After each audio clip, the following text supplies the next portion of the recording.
Bienvenidos y bienvenidas a un nuevo capítulo de Reporte Agrícola, el programa de televisión donde todas las semanas le contamos lo último sobre los campos chilenos. Los invitamos a que nos sigan acompañando en esta nueva temporada y recuerden que toda la información junto a noticias diarias las pueden encontrar en nuestro Instagram @reporteagrícola y también nuestra página web reporteagrícola.cl que estamos constantemente actualizando. En el capítulo de hoy hablaremos sobre el crecimiento y el desarrollo que ha tenido la fruticultura nacional durante el último periodo, una industria clave para la economía de nuestro país al ser ya el segundo sector exportador de Chile después del cobre, con cifras récord en envíos durante el 2025. Hoy la fruticultura propone una agenda pro crecimiento con medidas claves para reactivar la inversión y el empleo. Y para hablar y profundizar justamente en aquello ya nos acompaña acá en el estudio Iván Marambio, presidente del Gremio de Frutas de Chile, que está acá con nosotros, como lo decíamos. Lo primero, Iván, muchísimas gracias por venir acá a Reporte Agrícola. Gracias, José Ignacio, por la invitación. Bueno, partamos hablando de esto, que anunciábamos un poco de un muy buen 2025 con cifras que son bastante positivas en cuanto a los ingresos y lo que enviamos al mundo. ¿Cuál es un poco el análisis que haces primero de este cierre ya que tuvimos en 2025? El 2025 tuvo récord en el valor que exportó Chile en fruta, superando los 8.600 millones y consolidándonos como el principal sector exportador no cobre del país. Al mismo tiempo, y por primera vez en la historia, nosotros superamos las 3 millones de toneladas, que es un monto gigantesco que enviamos al mundo y que tiene la gracia de ser clave en la creación de empleo en el país, en inversión y en todo lo que significa el crecimiento de nuestras regiones. Eso, ¿y qué factores están incidiendo para ya estar marcando estas diferencias? A ver, hay un buen número de factores. Yo diría que los más importantes se refieren a que se trata de productos espectaculares en calidad. Chile se ha enfocado en el último tiempo en tener una nueva genética, en variedades nuevas que son mucho más apreciadas por los consumidores. Existe estabilidad en la fruta que entrega y hay confianza en la fruta chilena en el exterior. Eso por un lado. Segundo, existe una cadena logística que funciona muy bien en Chile para poder llegar a los mercados más distantes del mundo con excelente calidad. Tenemos una diversificación de mercado que es muy importante. Chile, su fruta llega en un 30% a Asia, en un 30% a Norteamérica, en un 20% en Europa y un 20% a América Latina. Estamos muy diversificados y estamos trabajando fuertemente en ello. ¿Podemos hablar del mejor momento del sector? Nosotros pensamos que los mejores momentos van a venir en el futuro. Siempre estamos pensando en cómo mejorar. Queremos crecer, pero para nosotros es fundamental crecer con calidad. Eso es lo que buscamos.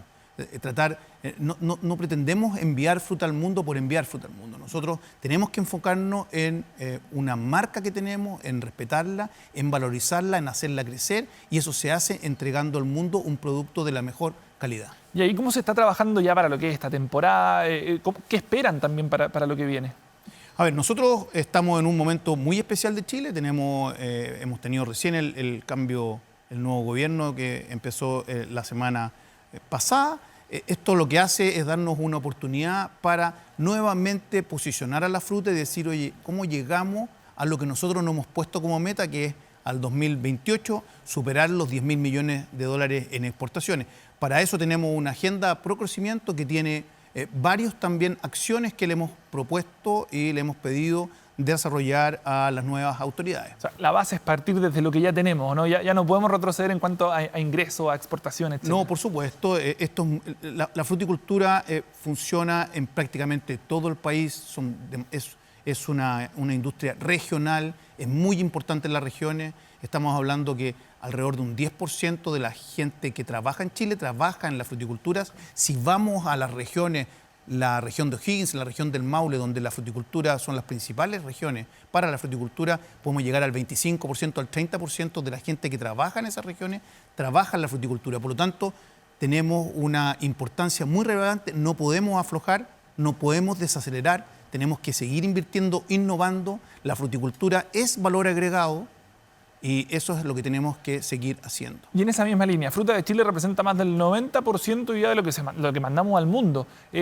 ¿Cómo lo hacemos para ir también trabajando con todo esto en un escenario internacional mucho más exigente también? Bueno, el contexto global hoy en día es muy complejo. Nosotros estamos en constante movimiento. Nuestro sector lo que hace nuestro gremio es fortalecer, facilitar la exportación de fruta fresca al mundo. Para eso yo vengo llegando de un viaje a China, a Estados Unidos, y el lunes vamos a partir a Brasil. Cubrimos con eso los 3 principales mercados de fruta de Chile. Lo que tenemos que seguir haciendo es, como decía, invertir en calidad, invertir en la marca Chile. La marca Chile es fundamental, muy importante. Nosotros le hemos pedido al nuevo gobierno que vayamos por el camino de invertir en la marca. Eso también es muy importante. La diversificación, la apertura de mercado, nosotros trabajamos mucho en eso. Apoyamos a las autoridades en la consolidación de los tratados, en la firma de los tratados. Para eso es fundamental, por ejemplo, cerrar el CEPA, el Tratado de Libre Comercio con la India, avanzar en el sudeste asiático, Filipinas, en Corea, seguir con los temas que tenemos pendientes en Estados Unidos, que son fundamentales. Están ahí los aranceles. Nosotros le hemos pedido a las autoridades que por favor tomen el tema, que lleguemos, que ojalá sea la primera autoridad del país la que negocie el tema de los aranceles. Es fundamental para los sectores exportadores de nuestro país. Bueno, y me imagino que todo esto está dentro de la agenda frutícola pro crecimiento. Hablemos un poquito de esta agenda en particular, cómo surge, qué es lo que busca también, qué es lo que hay detrás. A ver, como decía recién, nosotros estamos en un momento muy importante. Las elecciones son un minuto para reflexionar, para decir qué se necesita. Nosotros desde la elección que comenzó en agosto, julio del año 2025, el recién pasado, nosotros le empezamos a entregar a los candidatos nuestras acciones que son pro crecimiento, que nos lleven a estos 10.000 millones de dólares al 2028. Y así como hemos finalmente llegado a tener el nuevo presidente y le hemos presentado al nuevo gobierno las acciones que parten por el fortalecimiento del SAC. O sea, depende de nosotros el seguir creciendo en fruticultura. Y eso pasa por, en un primer lugar, fortalecer el SAC. Una modernización también. Fortalecerlo nosotros lo llamamos, yo diría, a varios aspectos dentro del SAC. El SAC es una institución que trabaja muy bien, es muy prestigiada a nivel internacional. Nosotros trabajamos muy de la mano con ellos y consideramos que el trabajo que hacen es muy bueno, pero necesitamos darle recursos. Y para eso necesitamos tecnología, aplicar tecnología. Nosotros tenemos unas propuestas tecnológicas para el SAC. Necesitamos poder avanzar en las aperturas fitosanitarias con otros países del mundo, en mejorar nuestras condiciones de acceso de nuestra fruta en diversas partes del mundo. Necesitamos consolidar y convertir en ley la modificación que está actualmente en el Congreso y que lo que hace es endurecer las penas para el tráfico, el contrabando de frutas y verduras que se produce y que nos hace mucho daño porque ponen en riesgo el patrimonio fito y zoosanitario de Chile. Bueno, finalmente todo esto va en beneficio de la fruticultura, toda esta iniciativa y esta modernización que va a tener el SAC. Exactamente, o sea, nosotros cada caja de fruta que sale del país necesita el certificado fitosanitario emitido por el SAC. Dado eso, nosotros necesitamos un SAC que esté totalmente alineado, que esté con recursos suficientes para poder tener los servicios que el crecimiento de la fruta hoy día está demandando. Nosotros vamos a seguir creciendo y por lo tanto necesitamos tener una autoridad sanitaria muy potente. Y en esa misma línea, bueno, la fruticultura está siempre tratando de trabajar lo que decías tú, la calidad, la inocuidad. ¿Qué sistemas también, considerando también el tema hídrico, se deben también potenciar? Bueno, nosotros hemos planteado que nuestra infraestructura, por ejemplo, portuaria, es una infraestructura que hoy día está bien para las necesidades del país. Sin embargo, esta infraestructura debe pensar en 10 años más, a mediados de la década del 30, debemos estar con un sistema portuario renovado. Para eso es fundamental lo que ha venido pasando, hay que reconocerlo, con la modernización y ampliación del puerto de Valparaíso y con el puerto exterior de San Antonio. Nos parece que son infraestructura que el país requiere y vemos que se ha ido avanzando y estamos muy optimistas de lo que estos procesos que están en marcha puedan tener. En segundo lugar, la infraestructura hídrica, ahí me parece que estamos atrasados.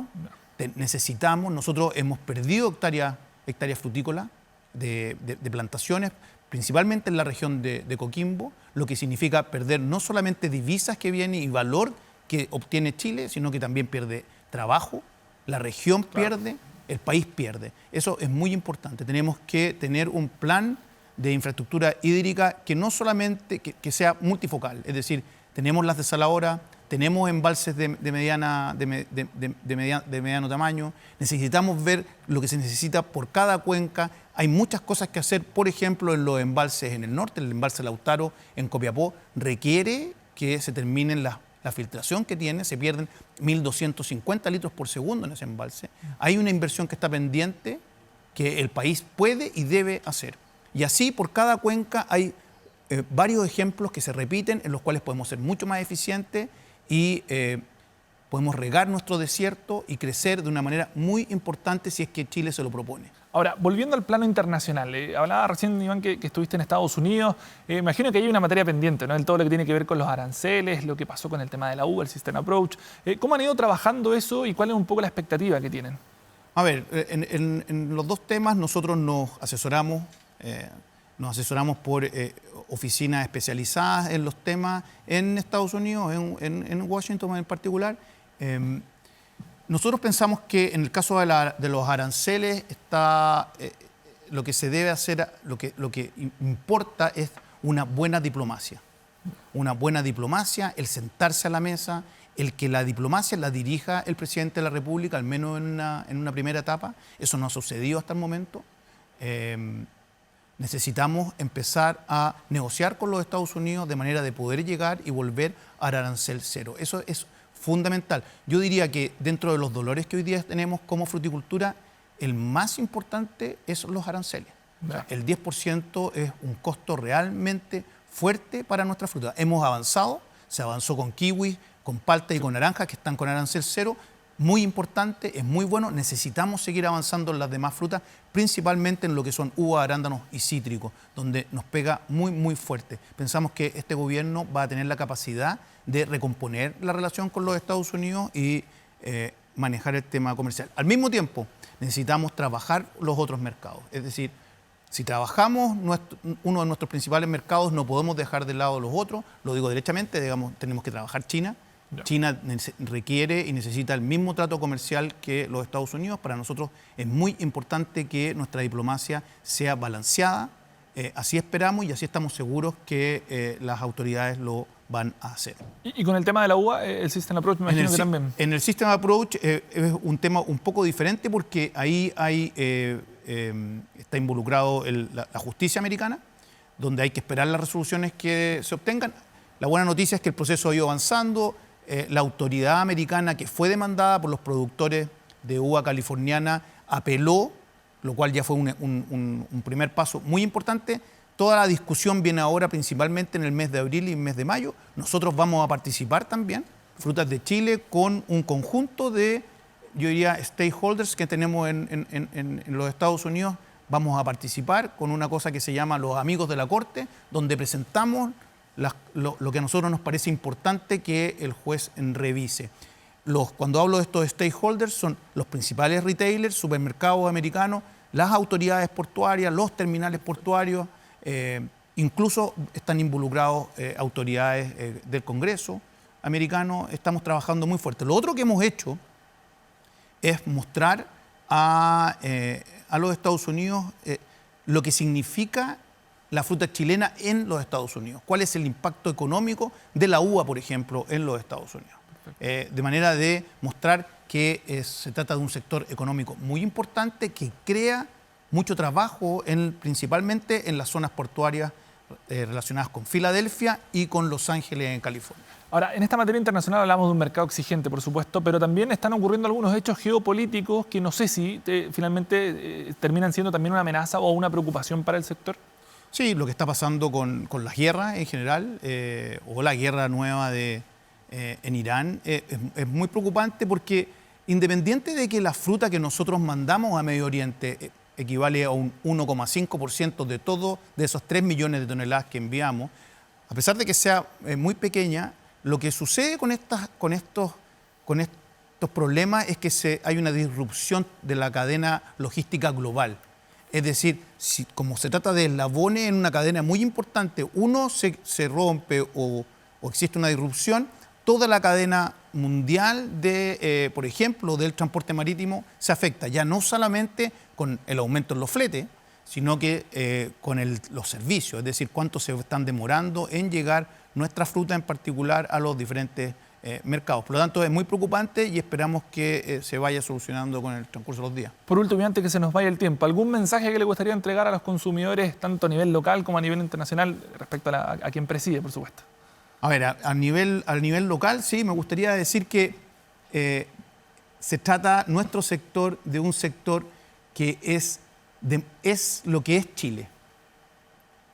La fruta tiene una relación con nuestro campo, con nuestro ambiente, el que cultivemos y el que tengamos esta fruta en estos paisajes maravillosos que están desde el Océano Pacífico a la cordillera de los Andes, es tan chileno.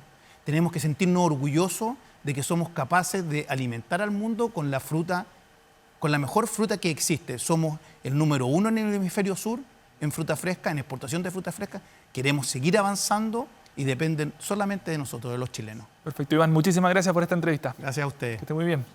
Nosotros vamos a una pequeña pausa y ya volvemos con más Reporte Agrícola.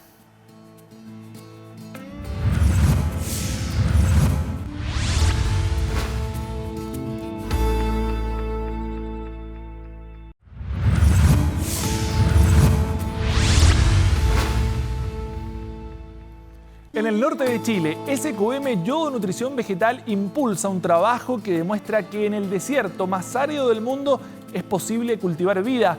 Con innovación, ciencia y colaboración con agricultores y centros de investigación, la compañía ha contribuido al desarrollo de cultivos como lechugas, arándanos y alfalfa en la región de Tarapacá. Avances que abren nuevas oportunidades para la agricultura en el desierto y para el desarrollo del país. SQM Yodo Nutrición Vegetal, desarrollando capacidades únicas que transforman recursos en vida y progreso. Y continuamos hablando de fruticultura, pero ahora desde la aplicación de herramientas genéticas, las cuales permiten avanzar en el desarrollo de frutales más resistentes a condiciones adversas, tales como el cambio climático. Mediante análisis exhaustivos del ADN de diversas especies, investigadores del Centro de Estudios Avanzados en Fruticultura buscan aportar al desarrollo de una agricultura más preparada para los desafíos actuales.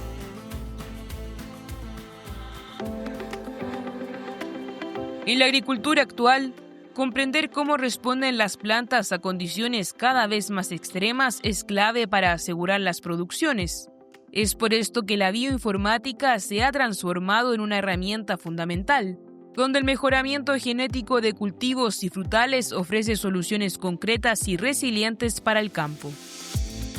Para dar respuesta a una necesidad, por ejemplo, asociada al déficit hídrico, a la falta de agua en el suelo, necesitas conocer plantas que estén en condiciones que sean de baja disponibilidad de agua y que crezcan en esas condiciones. Entonces, un programa de mejoramiento en general se basa en caracterizar inicialmente un banco de germoplasma y de esa forma puedes estudiar, por ejemplo, fenotipos que se llaman contrastantes, es decir, una planta que crece en una condición con muy poca agua y compararla a nivel de su comportamiento, pero también a nivel, por ejemplo, del ADN y del ARN o de genes que se están expresando con una planta que no puede crecer en esas condiciones. Entonces, ahí entra todo el mundo de la bioinformática posteriormente, donde tratamos de entender qué genes se encienden o se apagan en una y otra tipo de planta que nos permitan tratar de entender qué genes podrían estar entonces participando en esta capacidad, por ejemplo, de la planta que crece con poca agua. Para el caso de la extracción de ADN de una planta, lo que nosotros hacemos es usar principalmente hojas, que nosotros seleccionamos una pequeña porción y esta se introduce en los tubos para poder comenzar el proceso de extracción del material genético de este tejido.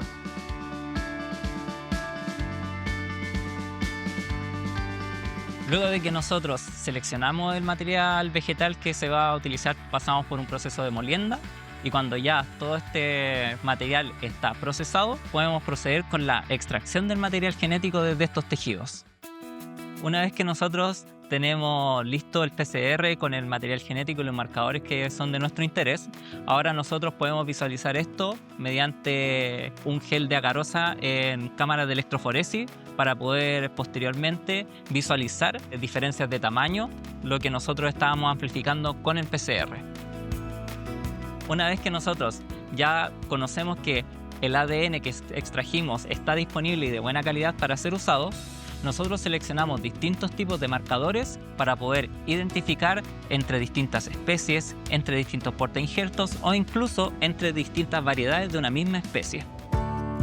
En base al trabajo que nosotros hemos desarrollado, por ejemplo, el estudio de la interacción del polen con el pistilo en los cerezos, y ahora nos vamos a ir por una nueva línea de trabajo donde también vamos a estudiar sobre la temperatura, cómo las temperaturas altas de la primavera podrían afectar, por ejemplo, el desarrollo del polen en las flores de cerezo durante la primavera. Eso es un problema económico, porque podría llevar entonces a menos cuaja y finalmente a menos producción de fruta. Es así como la bioinformática permite identificar plantas más resistentes y apoyar a la toma de decisiones productivas. Un trabajo que conecta laboratorio y campo, poniendo la ciencia al servicio de los productores y aportando al desarrollo de una agricultura más preparada para los desafíos actuales y del futuro.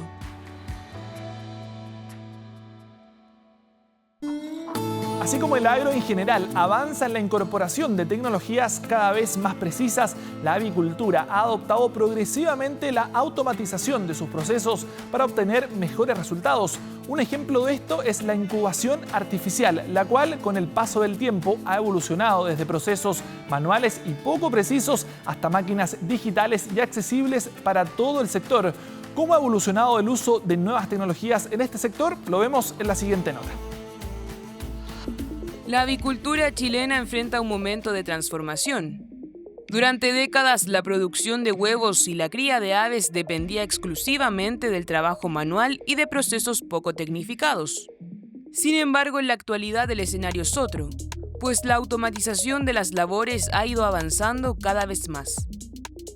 Este sector, los últimos 20 años, ha invertido mucho en tecnificación, en automatización de la producción, en el sentido de que tanto la provisión del alimento, como del agua, como el retiro del guano, ¿no es cierto?, se hace a través de sistemas automáticos, con cintas, transportadoras. El principal de esos avances tiene que ver con justamente una materia relacionada con el bienestar animal, que es la climatización de los galpones. O sea, tener una atmósfera más controlada, podríamos decir, para que no haya calores extremos ni fríos extremos. Pero la tecnología no solo optimiza la producción, sino que también aporta en los procesos posteriores. El guano de las aves de postura, por ejemplo, se ha convertido en un valioso fertilizante natural, y su gestión eficiente requiere maquinaria especializada, un cambio que beneficia tanto al productor como al medio ambiente. El guano de aves de postura es un excelente fertilizante, así lo reconoce la ley de fertilizantes, y de hecho sobre el 90%, 95% del guano se ocupa para fines de mejoramiento del suelo, ¿no es cierto?, y fertilizante. Sin embargo, para que llegue a ese estado, digamos, que sea un fertilizante aceptable y al mismo tiempo su proceso de valorización no sea molesto a las comunidades, digamos, por temas de olores, de moscas, etc., se requiere contar con tecnología adecuada. Lo que viene a cambiar la inteligencia artificial es justamente esta capacidad de aprendizaje, de ver patrones, etcétera, que permitan ser predictivos y llevar un mejor control y con eso aumentar la productividad, las condiciones de bienestar animal, etcétera. Es un tema incipiente, nuevo, que algunas empresas ya lo han incorporado. También la incubación artificial ha evolucionado en el tiempo, desde procesos manuales y poco precisos hasta máquinas digitales, automatizadas y accesibles. Literalmente los beneficios que tiene la incubación artificial son claros. O sea, es una economía, es un proceso totalmente automatizado para el pequeño avicultor, que va a tener un resultado próspero, va a tener una disminución en costos y también va a tener un resultado que es el que él espera. Hoy en día las incubadoras sí tienen un proceso más automatizado, son digitales, tienen termostatos, tienen hidrómetros que resultan fundamentales para un monitoreo constante durante todo el proceso de incubación. Las incubadoras siempre tienen que estar sometidas a un volteo, siempre tienen que estar sometidas a una temperatura constante, a una humedad constante, ¿Y qué pasa? Que antiguamente las incubadoras no tenían eso, o sea, era más manual. Y en base a eso, el proceso se tiene artificialmente de comienzo a fin. Grandes y pequeños avicultores están encaminados en la misma dirección: incorporar tecnología y automatización para producir mejor y a menor costo. Sin embargo, el desafío sigue siendo el conocimiento de todo el sector en torno a estos avances. Y en otras noticias del sector, durante esta semana el gobierno anunció que retomará la tramitación del proyecto de ley que busca regular las parcelaciones rurales en Chile, una iniciativa que permanecía detenida en la Comisión de Agricultura de la Cámara de Diputadas y Diputados. La decisión responde al impacto que genera el uso de suelo silvoagropecuario para fines residenciales e inmobiliarios, buscando resguardar el territorio frente a la división indiscriminada de suelos productivos. La normativa, que aún no cuenta con fecha de votación, busca dar seguridad a las personas ante ventas irregulares de terrenos y exigir mayores estándares en servicios básicos, conectividad y condiciones de habitabilidad en zonas no urbanas. Y en otras noticias, el Servicio Agrícola y Ganaderos, conocido por su sigla como SAG, confirmó el primer caso de anemia infecciosa equina en la región de Atacama. La institución instó a los dueños y responsables de caballos, burros y mulas a reforzar las medidas de sanidad y la seguridad al trasladar animales desde o hacia zonas afectadas. El ejemplar diagnosticado se encuentra en la comuna de Freirina, en un predio con otros équidos. En respuesta también el SAC activó los protocolos correspondientes y estableció una cuarentena estricta. Cabe recordar que la anemia infecciosa equina es una enfermedad, es una enfermedad viral grave que no tiene cura, vacuna ni tratamiento, y aunque no representa un riesgo para los seres humanos ni para otras especies, sí es que es una amenaza crítica para la población equina. Y por último, el Servicio Agrícola y Ganadero también confirmó un caso de influenza aviar de alta patogenicidad H5N1 en aves de traspatio en la comuna de Melipilla, tras analizar muestras por mortalidad de aves domésticas. El anuncio se produce en el marco de la activación del Sistema Nacional de Emergencia Sanitaria, luego de la detección de este virus en la región de Valparaíso y también en la región de O'Higgins. El servicio activó los protocolos establecidos por la Organización Mundial de Sanidad Animal y mantiene el refuerzo de la vigilancia sanitaria en cuerpos de agua y traspatios, junto con el fortalecimiento de las medidas de bioseguridad en planteles productivos. Y con esto hemos llegado al final de este capítulo. Muchísimas gracias como siempre por acompañarnos y recuerden que pueden revisar todo el contenido del programa en reporteagricola.cl, donde también se pueden suscribir a nuestro newsletter para recibir a diario las últimas noticias del campo chileno. Los invitamos también a seguirnos en Instagram @reporteagricola. Que estén muy bien y nos vemos la próxima semana.